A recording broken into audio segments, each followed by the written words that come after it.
Mary Lou McDonald. And it's astonishing, even by Micheál Martin's dithering standards, that it took 9 weeks to establish that your government had failed in areas like housing. Can I offer our services from the real opposition benches to speed up any future reviews? I could have told you that in 2 minutes, and we could have spared ourselves the melodrama and the pretence of a critical tension between Tweedledum and Tweedledee.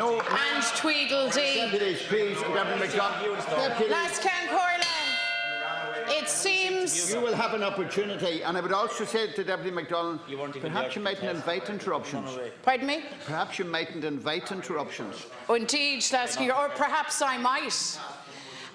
But it seems, Last Corlett, that the Tories' difficulties is Fianna Fáil's opportunity to run away again from the Irish electorate and to deliver more of the same, more failure, more homelessness, and yet to cry crocodile tears. Well, bravo, Micheál Martin, well done. That's some class kind of stability as described by the soldiers of destiny.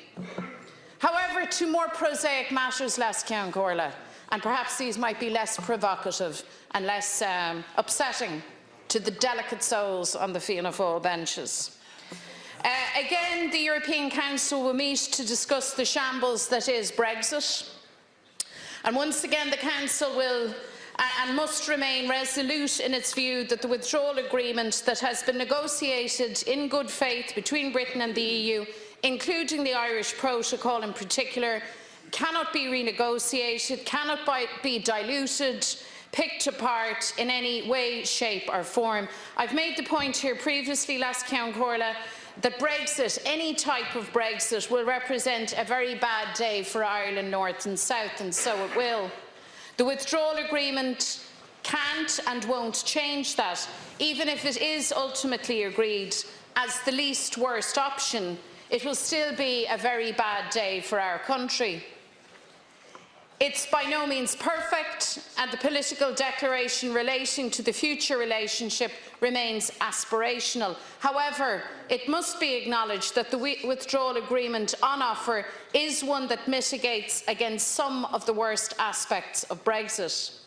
The so-called backstop is a mechanism to potentially reduce the damage caused by Brexit and nothing more. It is not a panacea for all of Brexit's ills. It's an insurance policy, rather, that ensures that there will be no hardening of the border on our island and that the interests of citizens in the north, the majority of whom voted against Brexit, will be protected. It's a means of recognising in some small way the democratic will of the majority of the people in the north who voted to remain in the European Union. The 4 pro-Remain parties in the north, that is, ourselves in Sinn Féin, the SDLP, the Alliance Party and the Green Party, who actually represent the majority, believe that there is no such thing as a good Brexit.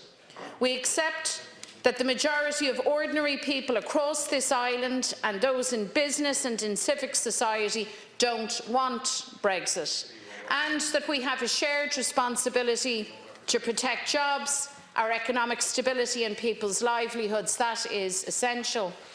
By contrast, the DUP do not speak for the people of the north on Brexit. We do. That is why, since the Brexit referendum result became clear, we have been unequivocal in stating that Brexit presents the most serious social, economic and political threat to our island in a generation. We've been clear in stating that the Irish Government's approach to negotiations had to be guided by the fact that citizens in the north voted to remain and that that democratic verdict had to be respected.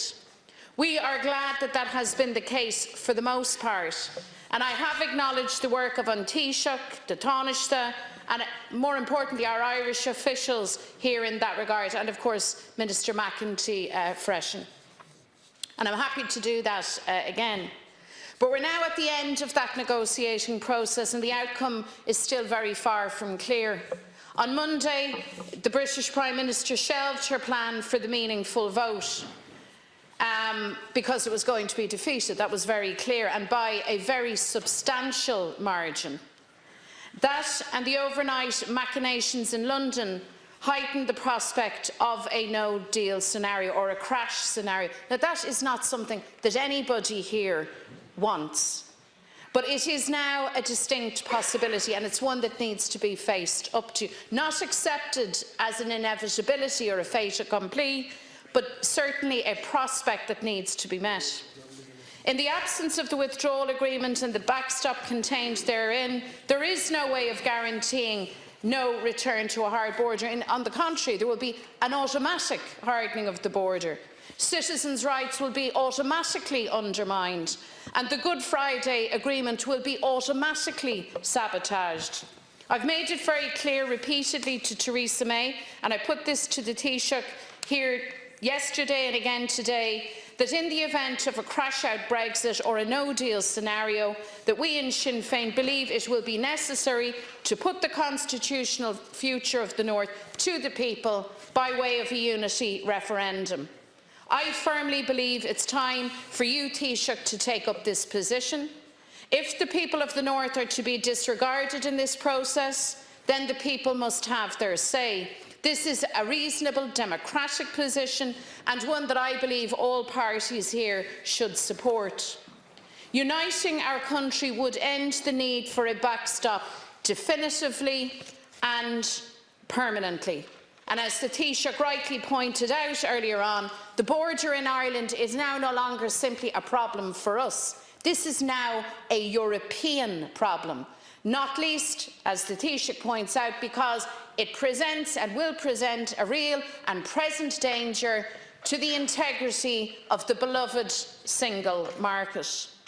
So the debate about Irish unity is well underway, regardless of what position the Taoiseach might adopt. But it is time to accept that Irish unity is now the logical and sensible option to put an end to this messing for once and for all. Piers Doherty and I spoke with Theresa May last night and reminded her again that in the absence of an agreement, a unity referendum must be called as a matter of urgency. I also told her that the basic protections contained in the backstop are non-negotiable and cannot be unpicked or diluted. The fact of the matter is that the British government signed up to an agreement last December to protect the Good Friday Agreement, to avoid a hard border and to put in place a legally enforceable backstop. That agreement must now be honoured, even in the midst of the madness at Westminster. The current position of some in the Conservative Party and the DUP is absolutely reckless and irresponsible. We need a deal that recognises the unique circumstances that present themselves for our island. This is critical in order to safeguard investment and to protect jobs, trade, the integrity of the peace process and our citizens' rights. That's what's required. Nothing short of that is acceptable. The Taoiseach and the Government must stand firm again on that point, and the EU must remain true to their word that without an agreed, legally enforced backstop, there will be no withdrawal agreement.